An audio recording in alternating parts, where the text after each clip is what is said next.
mahusay ang pagkakalap at pagsisinop ng Chinese na ebidensya. Lumalaki ang tsansang malutas ang anumang chismis na sinisiyasan. Kaya nga sa bawat if ever na kasong matututukan ng aming mga chismosa, dadaling kayo sa mismong sentro ng investigasyon.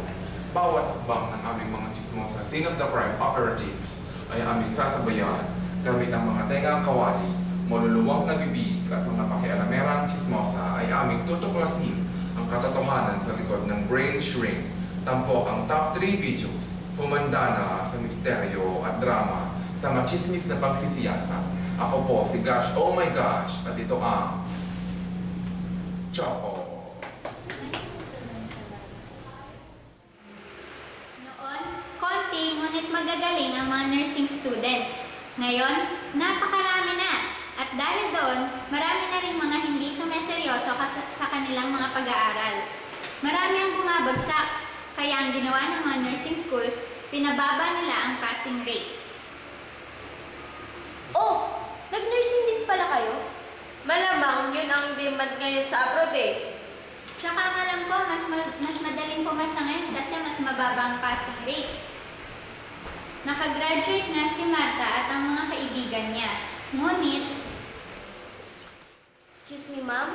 I'm here to apply for a job. I'm sorry, but there are no vacant jobs. Sigurado po ba kayo? Ma'am, masipag po ako. I apologize, pero wala na talaga. kung saan-saang ospital pumunta si Marta para maghanap ng trabaho, pero siya'y bigo. Ma'am, I wish to apply for a job. We are already overpopulated with nurses here. And besides, mababang mga grades na nandito sa application form mo. Bigo si Marta sa paghahanap ng mga trabaho, kaya tumambay na lang siya sa kanilang bahay. Inuubos niya ang oras niya sa walang kabuluhang kwentuhan at gawain. Oh girls, anong ginagawa ninyo dito? Wala akong mahanap na trabaho. Ako din. Magtatanong nga sana ako kung pwede ako mag-apply sa mga trabaho ninyo, pero wala rin pala kayong nahanap. Ang dami kaya nating walang trabaho. Karamihan ng mga kaklase natin nun, tambay lang. Oh, tawagin din natin sila. At dito na lang tayo mag-party! Party! Party! Party! Hoy, Marta! Nandyan ka lang pala. Ikaw batugan ka, umuwi ka nga at maglinis. Mamaya na lang yan, inay! Tumahimik ka. Kung ayaw mo ng mga trabahong bahay, kumuha ka ng tunay na trabaho. Eh, wala nga akong mahanap eh. Lahat sila tinanggihan ako. Kayo kayang maghanap ng trabaho para sa akin.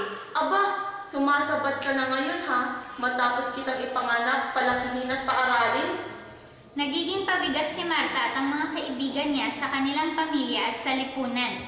Kaya, Inay, ano kaya kung mag-a-abroad na lang ako? Doon, mas malaki ang sweldo. Mukhang wala na tayong choice, anak. Sige, mag-iingat ka doon ha. Opo, inay. Oh, mahal, aalis na ako. Mahal, kailangan mo ba talaga umalis? Paumanhin, mahal, pero kailangan natin ng pera ngayon. Mas malaki ang kikitain ko sa abroad.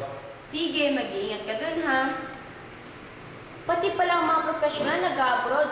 Mas maganda nga siguro sa ibang bansa. maging ang may trabaho na dito ay napipilitang mag-abroad dahil mas malaki ang kikitain nila doon. Kaya kakaunting mga profesional na lang natitira dito sa bansa. Pagbaba ng passing rate, pagdami ng mga nursing schools sa students, unemployment, at pag-abroad ng ating mga profesional. Ilan lamang ito sa mga dahilan na break.